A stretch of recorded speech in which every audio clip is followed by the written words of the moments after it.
Muito boa noite, meus amigos, minhas amigas. Que Jesus nos abençoe neste último culto do Evangelho no Lar deste ano de 2023. Boa noite, pessoal. Tô vendo que vocês estão entrando agora. Nós nos atrasamos aí alguns minutinhos. Nós pedimos desculpas, portanto. Nós também desmarcamos o evangelho que nós faríamos sobre o Natal 2 vezes, porque nós tivemos um problema bem chato de internet, mas graças a Deus hoje está corrigido e a gente vai poder ter o culto aqui com vocês. Eu gostaria que vocês nos dessem um retorno. Alguém falou. Antes de eu falar, alguém falou. Som ok. Maravilha, então, gente. Então o som tá ok, tanto o meu quanto do Geraldinho. Mais uma pessoa colocou ali som ok. Ótimo, gente. Bom, pessoal, então hoje nós estamos aqui para mais um culto do Evangelho no Lar. Nós estamos no culto de número 48. Vocês sabem que nós temos seguido o texto do Evangelho segundo o Espiritismo na forma sequencial ao longo desse ano. Foram, para ser mais exato, né, porque dois não foram salvos, mas foram 50, exatamente 50 cultos aqui com vocês. E hoje a gente vai adotar uma dinâmica um pouquinho diferente, porque nós queremos conversar um pouco mais sobre o Natal, sobre Jesus, focando a imagem, a personalidade do Cristo, focando esse espírito tão importante que é Jesus para todos nós. E aí a gente vai usar textos diferentes e hoje fica um evangelho aí em termos textuais um pouco mais livre. Quer falar alguma coisa? E ao mesmo tempo desejando Não é? aí, depois de um ano tão maravilhoso de conquistas espirituais, que foi o ano de 2023, desejando a todos vocês um novo ano de 2024 nas bênçãos plenas de nosso Senhor Jesus Cristo. É verdade, pessoal. Fica aí o nosso Feliz Natal e o nosso desejo de um 2024 muito abençoado para todos nós. Bom, gente, antes de nós iniciarmos aqui esses textos que nós separamos hoje, eu vou fazer uma prece para nós nos conectarmos aqui, para todo mundo entrar no foco. Lembrando, gente, que é um culto do Evangelho no Lar, então a gente aconselha para todo mundo deixar um copo, uma jarra de água, aí separados para a gente poder pedir aos Espíritos a fluidificação. Nosso Deus, nosso Pai, de infinito amor, de infinita misericórdia, de infinita justiça, inteligência suprema, causa primária de todas as coisas. Jesus, nosso divino amigo, nosso Senhor, Salvador e Redentor, Veigo Nazareno, Príncipe da Paz, a luz do mundo, o pão da vida, o Cordeiro Santo, o Cordeiro de Deus, o amado das nossas almas, Maria, nossa Mãe Santíssima, em cujo abraço nós temos encontrado carinho, ternura, afeto e toda a espiritualidade amiga que na noite de hoje, com muito amor, nós cumprimentamos no nome do nosso sempre saudoso Chico Xavier. Nós nos reunimos aqui, Jesus, na noite de hoje, lembrando, Mestre, o teu nascimento, lembrando o Natal, cheio, Jesus, de gratidão pela tua vinda a esse mundo, ao nosso planeta. Nós só podemos, Jesus, dentro das nossas poucas possibilidades, agradecer por um espírito tão iluminado como o Senhor, descer a um lugar tão inóspito para conviver em meio a pessoas tão inóspitas como nós somos. Te agradecer, Jesus, pelo teu santo evangelho, que é o fruto dessa missão linda. Agradecer, Mestre, pela forma como o Senhor tem sido uma esperança bem presente nas nossas horas de aflição. Agradecer aqui, Jesus, com muito reconhecimento aos teus pais nesse mundo, Maria e José, que tanto fizeram para a tua missão, que naquela noite tão difícil souberam administrar tudo para que o Senhor ficasse em segurança naquela manjedoura. Te agradecemos, Jesus, porque nas tuas palavras nós temos encontrado o roteiro, o mapa do tesouro que um dia vai nos levar até o coração cheio de Deus. Nós sabemos, Jesus, que estamos ainda muito distantes do teu amor, mas nós temos te dito, Mestre, que o nosso desejo mais profundo é trabalhar bastante para poder apresentar ao Senhor um coração digno e honesto na hora de apresentar as nossas contas no dia do juízo das nossas consciências. Nós queremos te dizer aqui, Jesus, de joelhos, que nós te amamos e que para toda eternidade, Mestre, nós vamos abençoar o dia que o Senhor nasceu aqui no planeta Terra, porque para os nossos espíritos esse dia é uma virada de chave muito importante que mudou para toda eternidade as nossas vidas. E assim, Jesus, lembrando a tua imagem, nós todos nos ajoelhamos aqui, Mestre, e como aquele exército celestial que veio em tua homenagem para celebrar a tua descida, nós também dizemos: glória a Deus nas alturas, paz na terra e boa vontade a todos os homens. Mais uma vez nós pedimos, Mestre, fica conosco e pedimos para que a tua paz esteja nos nossos corações, hoje e para todo sempre. Que assim seja. Que assim seja, graças a Deus. Bom, gente, nós então vamos começar esse culto com a dinâmica um pouco diferente e eu gostaria de trazer uma mensagem que foi escrita pelo próprio Chico Xavier em poema, que ele dedica a Jesus. Ele dá o título Amor a Jesus. Vou pedir ao João Pedro que mostre o livro. O livro é o primeiro livro de Chico Xavier. Ó, que bonito, pessoal. Hoje a gente quis trazer para vocês um poema que é de autoria do Chico Xavier. Tá no primeiro livro, que é esse livrão bem lindo aqui, sobre o qual nós já falamos algumas vezes.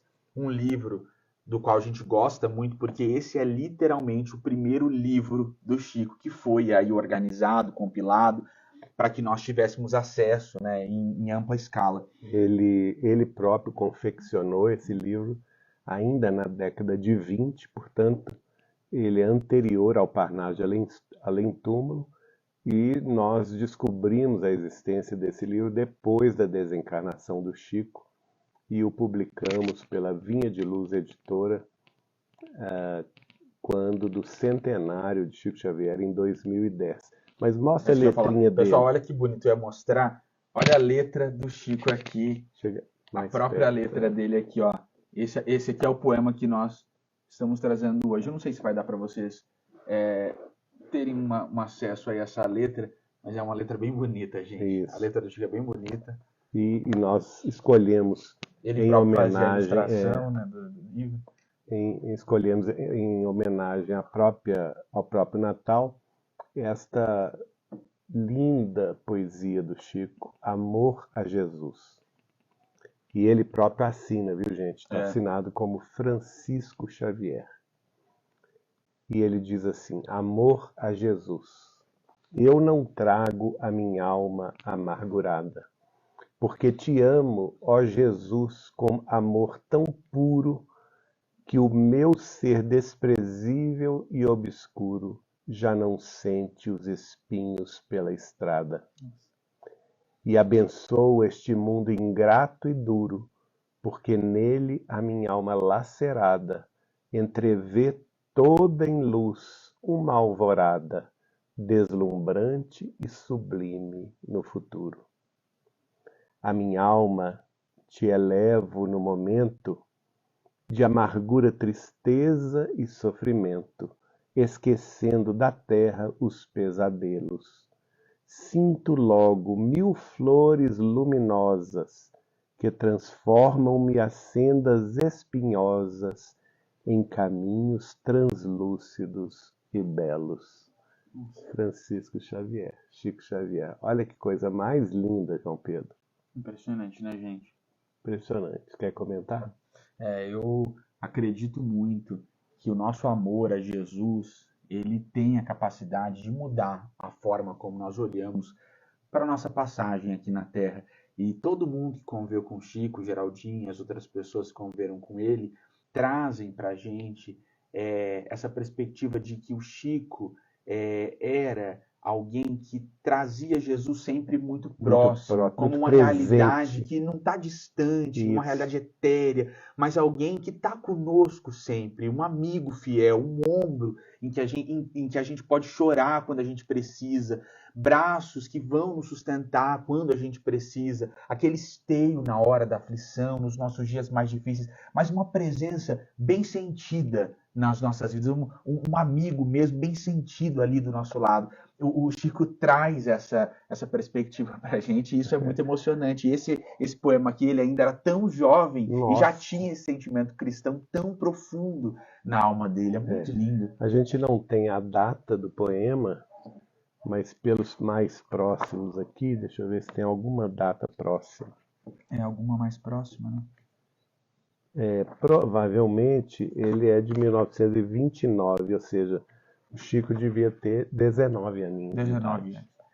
Eu acho isso fantástico. E o que mais me chamou a atenção aqui é o seguinte: o Chico dizer que o amor, não é porque te amo, ó Jesus, com amor tão puro. Então esse amor puro que nós devotemos ao Senhor Jesus, ele pode,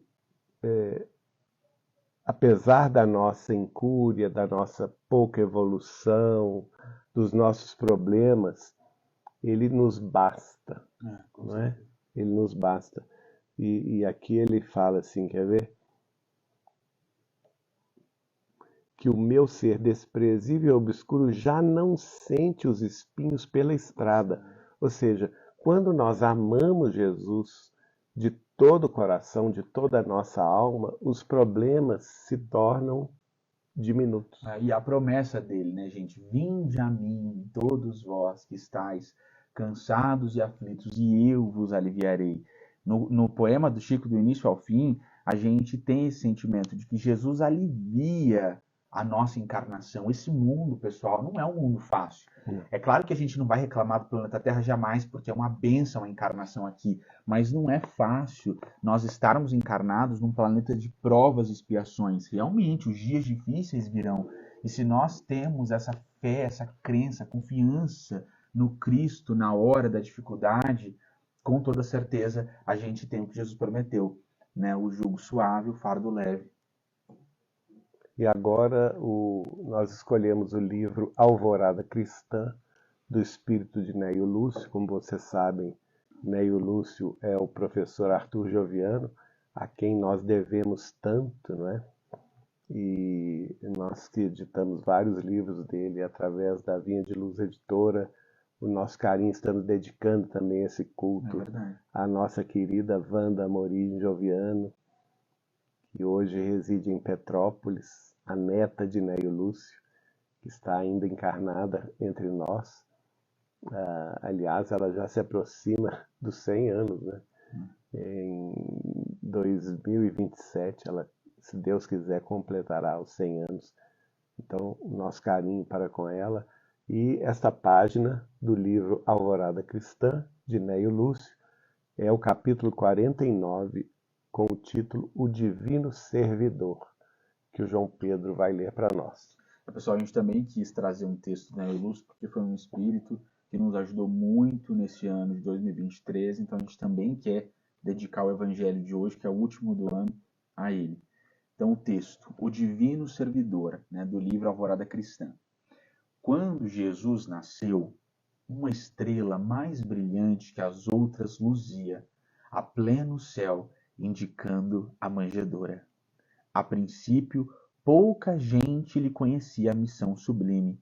Em verdade, porém, assumindo a forma de uma criança, vinha ele, da parte de Deus, nosso Pai Celestial, a fim de santificar os homens e iluminar os caminhos do mundo. O Supremo Senhor, que nolo enviou, é o dono de todas as coisas. Milhões de mundos estão governados por suas mãos.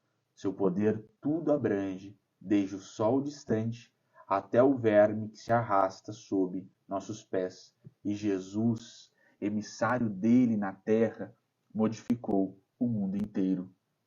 Ensinando e amando, aproximou as criaturas entre si, espalhou as sementes da compaixão fraternal, dando ensejo à fundação de hospitais e escolas, templos e instituições consagrados à elevação da humanidade.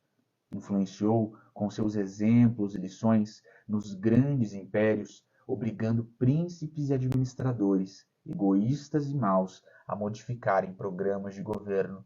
Depois de sua vinda, as prisões infernais, a escravidão do homem pelo homem, a sentença de morte indiscriminada, a quantos não pensassem de acordo com os mais poderosos, deram lugar à bondade salvadora, ao respeito pela dignidade humana e pela redenção da vida, pouco a pouco. Além dessas gigantescas obras nos domínios da experiência material, Jesus, convertendo-se em mestre divino das almas, fez ainda muito mais. Provou ao homem a possibilidade de construir o reino da paz dentro do próprio coração, abrindo a estrada celeste à felicidade de cada um de nós. Entretanto, o maior embaixador do céu para a terra foi igualmente criança. Viveu num lar humilde e pobre, tanto quanto ocorre a milhões de meninos, mas não passou a infância despreocupadamente. Possuiu companheiros carinhosos e brincou junto deles. No entanto, era visto diariamente a trabalhar numa carpintaria modesta. Vivia com disciplina. Tinha deveres para com o serrote, o martelo e os livros. Por representar o supremo poder na terra, não se movia à vontade sem ocupações definidas. Nunca se sentiu superior aos pequenos que o cercavam e jamais se dedicou à humilhação dos semelhantes. Eis porque o jovem, mantido à solta, sem obrigações de servir, atender e respeitar, permanece em grande perigo. Filho de pais ricos ou pobres, o menino desocupado é invariavelmente um vagabundo, e o vagabundo aspira ao título de malfeitor em todas as circunstâncias.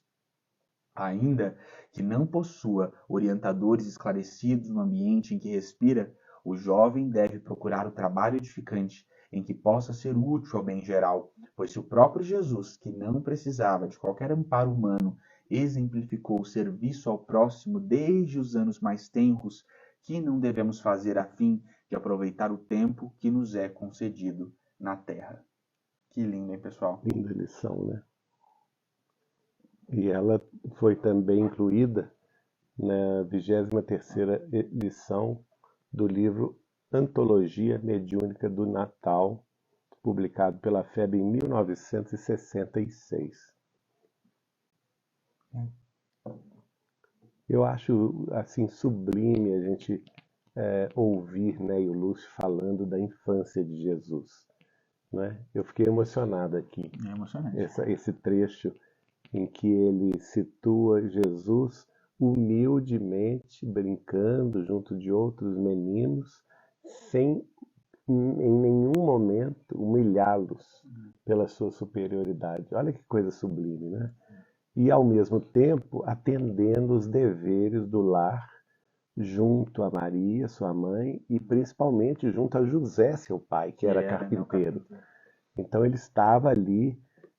É um trecho que revela para nós a infância de Jesus, pouco da infância, que nós temos tão pouca informação, né? Porque na Bíblia, pessoal, a gente tem até a gente para nos relatos até Jesus fazer 12 anos, quando ele vai para o templo e fica, a gente tem aquele relato que ele fica para trás e a caravana viaja sem ele. Depois disso, a gente só volta a ouvir de Jesus na Bíblia, cronologicamente falando, no primeiro milagre, lá em João, no capítulo 2, quando ele promove aquele milagre em Caná, que é a transformação da água em vinho. Então, isso que o Geraldinho falou, eu também fiquei pensando muito. A gente não tem muitas informações sobre a infância de Jesus, sobre como foi esse momento em que Jesus ficou em casa com José e Maria, sendo educado por eles, mas com certeza, dada a grandeza de todos esses espíritos, foi um momento sublime para todos eles.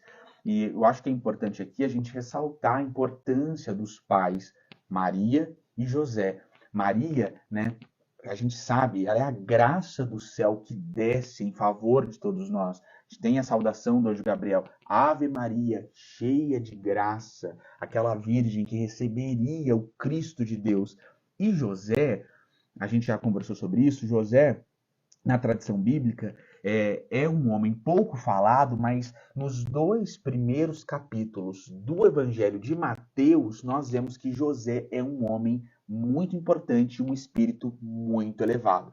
E essa elevação espiritual de José é confirmada por Emmanuel. O Geraldinho até fez uma reunião na casa de Chico linda sobre essa mensagem que Emmanuel traz sobre José. Agora, no Evangelho, a gente percebe que José foi a peça-chave, tem que digitar um pouquinho mais devagar, porque senão balança muito. José foi a peça-chave para que Jesus tivesse segurança. E José era aquele que recebia a comunicação também do anjo Gabriel.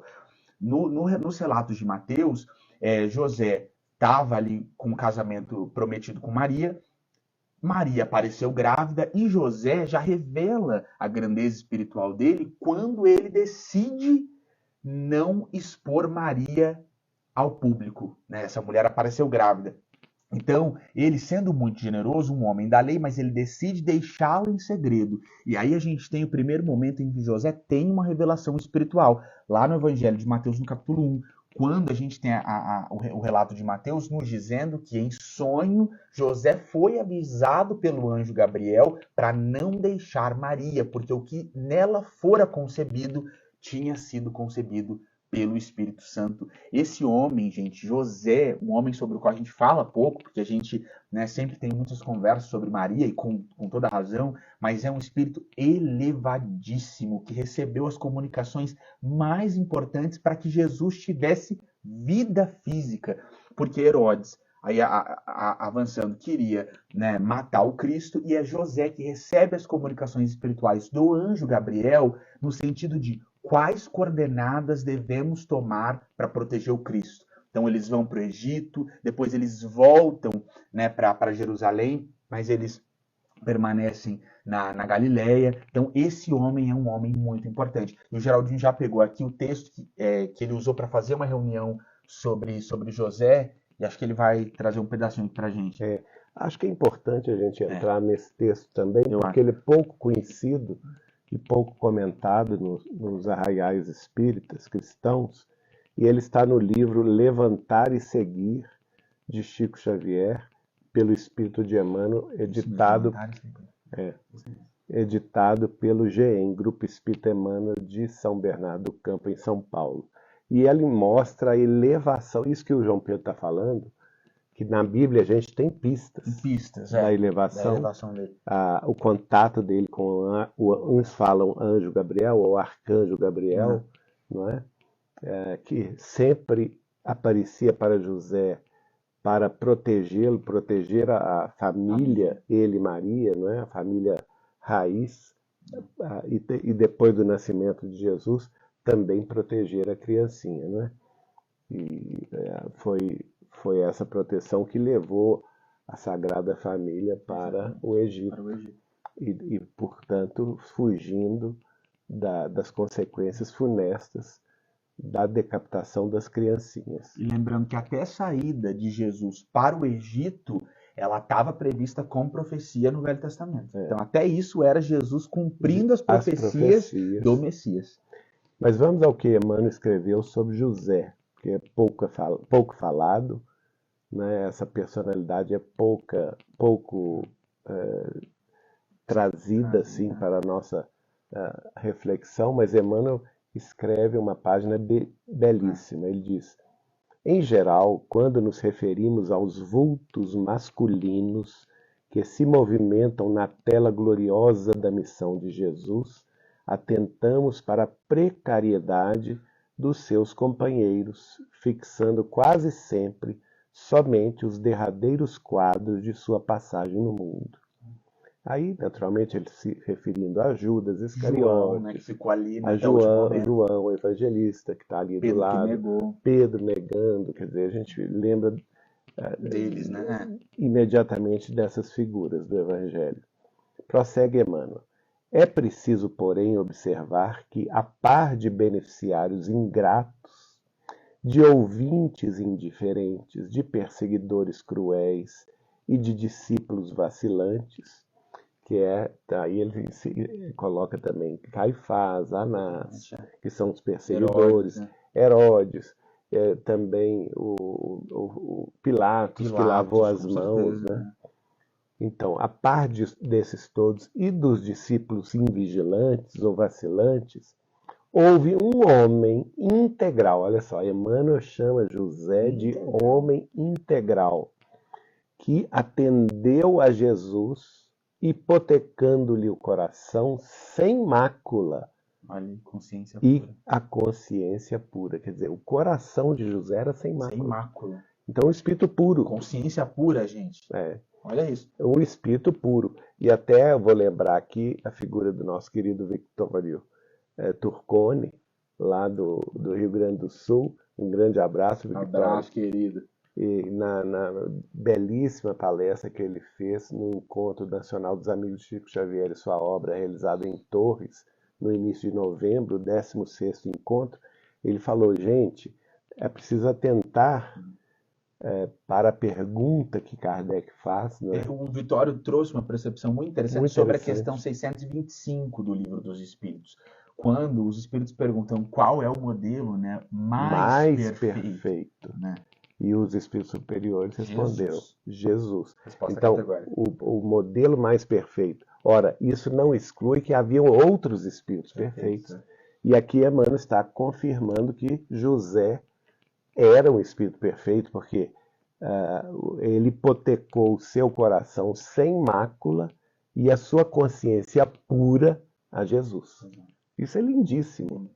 A gente fica muito feliz. Um pai, né? Assim. Então, o pai de Jesus não foi qualquer um. Né? Foi escolhido a dedo por Deus.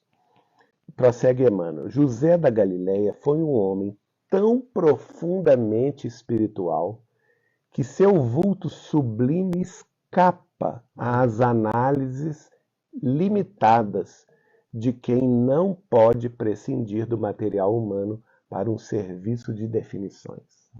Olha isso. Ou seja, está fora da nossa capacidade de definição. A gente costuma associar essa sublimidade a Maria Santíssima, sem dúvida nenhuma, a mãe de todos, a mãe da misericórdia. Mas Emmanuel está nos revelando aqui nessa página que José é da mesma categoria que Maria. Exatamente, espíritos né? puros. Também espírito puro.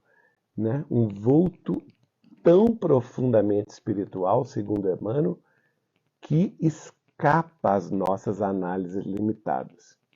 Já pensaste no cristianismo sem ele? Não teria. Não teria o corpo de Jesus físico. Né? Não estou falando, estou falando no sentido de proteção, porque foi ele que protegeu o corpo de Jesus. Não estou entrando no mérito aí da concepção de Jesus. Exato. Então, nenhum de nós pode pensar realmente no cristianismo sem José, pai de Jesus. Quando se fala excessivamente em falência das criaturas, recordemos que houve tempo em que Maria e o Cristo foram confiados pelas forças divinas a um homem. Então foi José. Não somente ele protegeu Jesus, como a própria Maria. A própria Maria. E é interessante isso que Emmanuel fala, pessoal, porque eu me lembrei aqui que nos relatos de Mateus, o anjo Gabriel sempre falava, pega a mãe e o menino. Sempre citava Maria, igual o Emmanuel está fazendo aqui. Exato. Então ele foi um grande protetor. Dos dois. Entretanto, agora isso aqui que nos emociona, né? Entretanto, embora honrado pela solicitação de um anjo, nunca se vangloriou de dádiva tão alta. Não obstante contemplar a sedução que Jesus exercia sobre os doutores, nunca abandonou a sua carpintaria. Veja bem a lição da humildade. Ele sabia, embora sendo espírito puro, de consciência pura, de coração imaculado, não é? Ele sabia que a missão dele era o silêncio da carpintaria, Impressionante, né? o exemplo da humildade, enquanto o filho dele estava Se pregando para os destacando, doutores, né? É impressionante. com 12 anos de idade. Isso Nunca aqui abandonou sua carpintaria. nunca abandonou. O mundo não tem outras notícias de suas atividades, senão aquelas de atender às ordenações humanas, cumprindo um édito de De César, levar Jesus para Belém.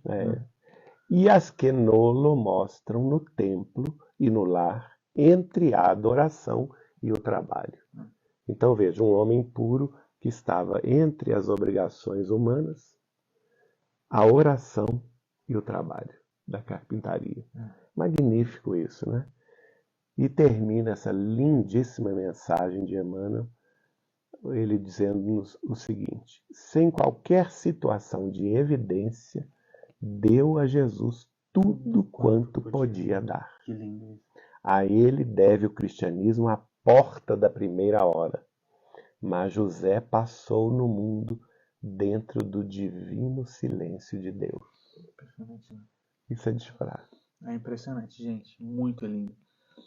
Eu estava me lembrando agora, que Emmanuel trouxe essa referência, que é graças a José que se cumpre a profecia de Miqueias de que o Cristo nasceria em Belém, porque ele era, Leva. né? Ele Ele era era de da Belém. cidade, ele era.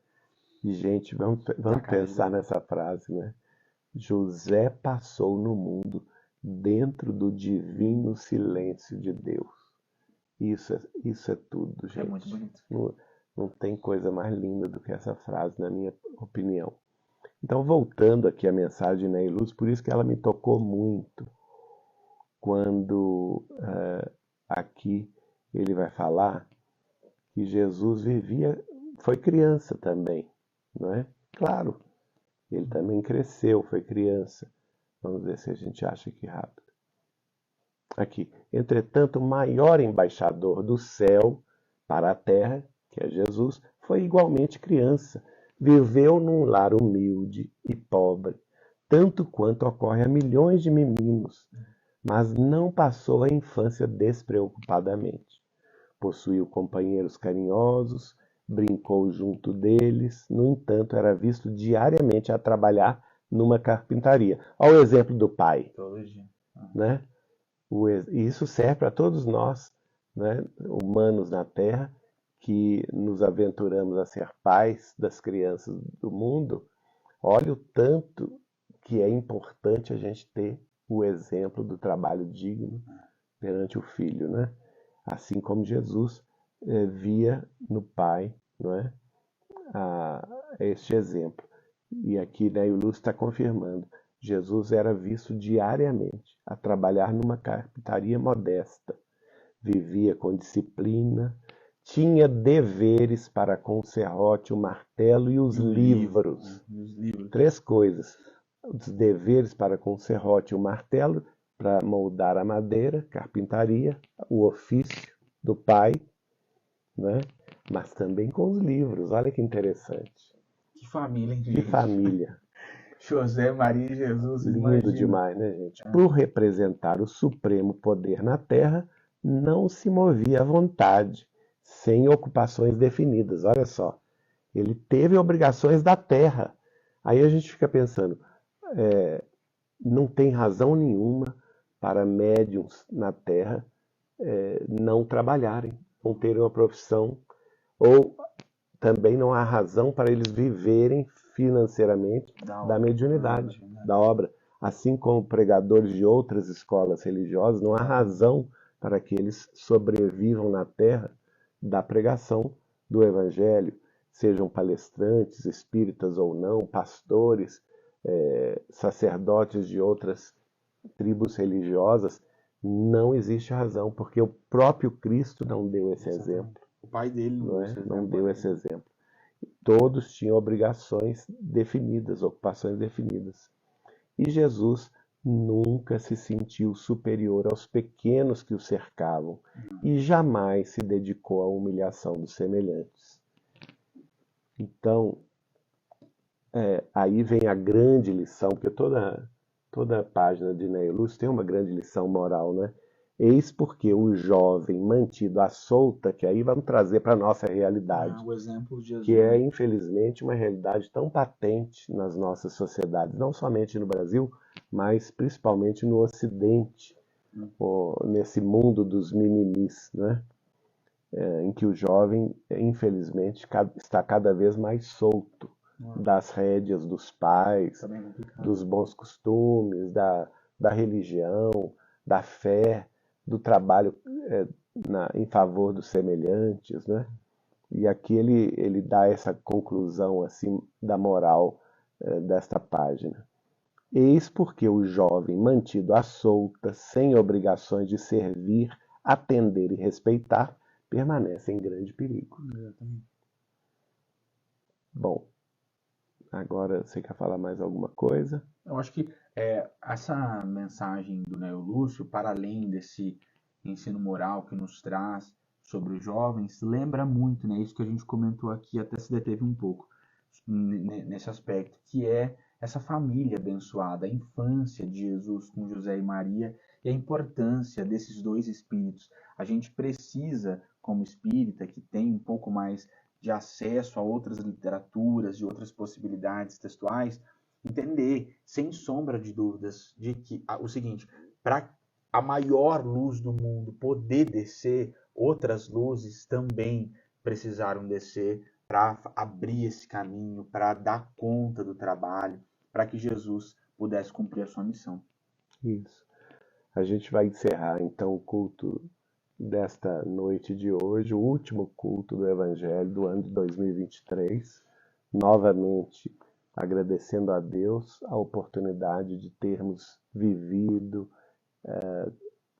de termos estudado juntos, meditado, orado em família nessas semanas tão queridas aos nossos corações, nesses 50 momentos, né? Apenas sendo 48 deles gravados, mas também fazendo votos para que 2024 esta tarefa prossiga junto de todos vocês conosco para este grande abraço coletivo, irmão, fraterno, amigo, porque todos somos irmãos uns dos outros, não importa onde estejamos, em que país estejamos, qual estado em que vivemos, a cidade em que nascemos, não importa nem mesmo as nossas crenças religiosas.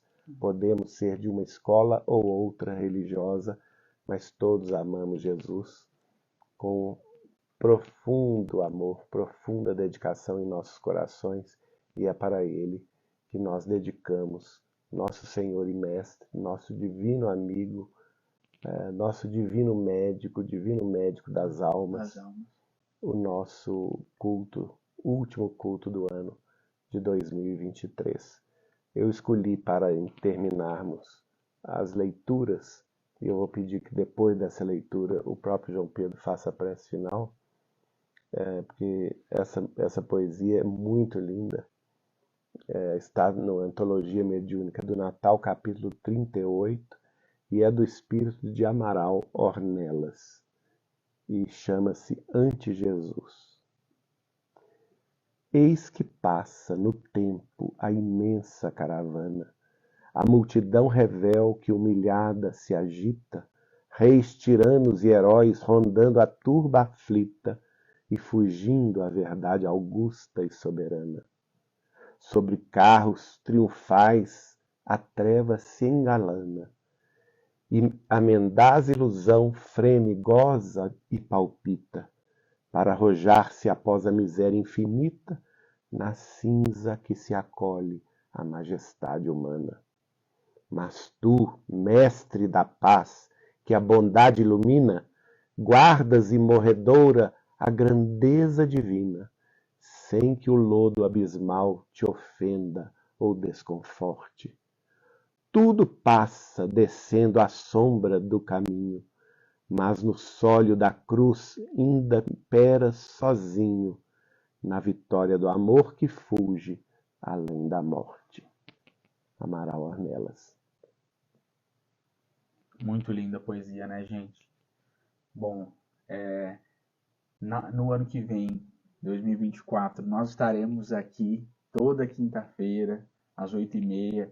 A gente convida vocês para que continuem conosco. O culto do Evangelho no Lar é muito importante e muda as nossas vidas. A gente só pode agradecer aqui por toda a companhia, por todas as mensagens que nós recebemos nesse ano de 2023. Foi um ano muito belo para nós, um ano muito enriquecedor, de muito trabalho, com a graça de Jesus, um ano de muito desafio, mas ao mesmo tempo e acima de tudo, um ano de muita gratidão, pelo qual nós seremos eternamente gratos.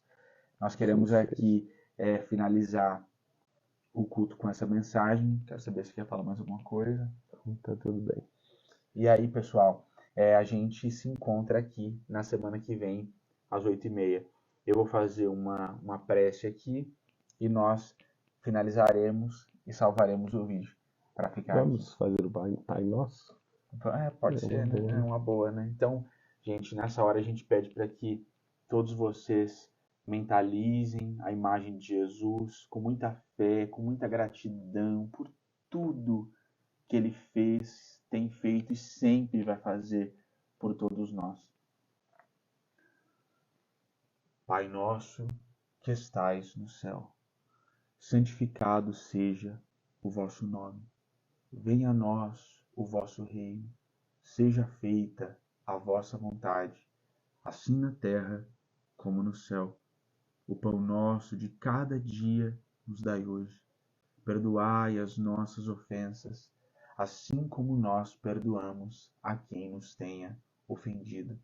Não nos deixeis cair na tentação, mas livrai-nos de todo mal, pois teus são o reino, o poder e a glória para todos sempre. Amém. Que assim seja, gente. Que assim seja. Graças a Deus. Com muita gratidão, a gente fecha o último culto do ano, pessoal. Beijo no Grande coração. abraço com os nossos votos aí de um 2024 muito abençoado, com muita saúde, principalmente com muito trabalho com Jesus, que é o que retifica as nossas consciências e vai um dia trazer a nossa redenção espiritual.